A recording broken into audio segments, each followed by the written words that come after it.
on 6th Avenue in Manhattan. I was in my car. I was driving to make a left turn onto 52nd Street. I was stopped at a light. I had my window open. And a young man on a pedicab stopped and stuck his head in the window of my car, which I thought was kind of strange.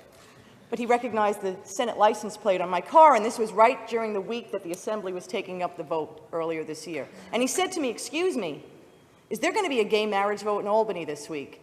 And I said, yes, the Assembly's going to take it up, but the Senate probably won't take it up anytime soon. I'm not sure when. And he said, "Are you going to vote for it?" And I said, "Yes, I am." And he said, "Why?" And I said, "Because I believe that people should be able to share their life with whoever they want, and the role of government is to administer that contract that they agree to enter into." And he stopped and he said, "But they're changing the definition of marriage." And I said, "Don't get so excited about this marriage stuff." I said, "Think about this. We just met, you and I, right here at the stoplight. You stuck your head in the window of my car." I said, "Do you know tomorrow we could go to City Hall, we could apply for a marriage license, and we could get married?" I said, "And nobody there will ask us about the quality of our relationship or whether we've been committed to each other or any of those things. They will issue that marriage license and we can get married." And he said, "Yes, that's true." I said, "And do you think we're ready for that kind of commitment?" And he stopped and he said, "I see your point."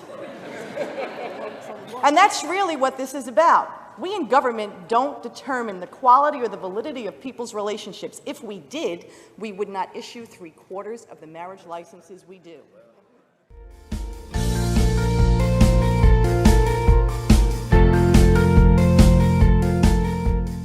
Being a student at the University of Iowa, the topic of same-sex marriage comes up quite frequently in classroom discussions. And the question always comes down to, well, can gays even raise kids? And the question, the conversation gets quiet for a moment because most people don't really have an answer. And then I raise my hand and say, actually, I was raised by a gay couple, and I'm doing pretty well. I scored in the 99th percentile on the ACT. I'm actually an Eagle Scout. I own and operate my own small business. If I was your son, Mr. Chairman, I believe I'd make you very proud.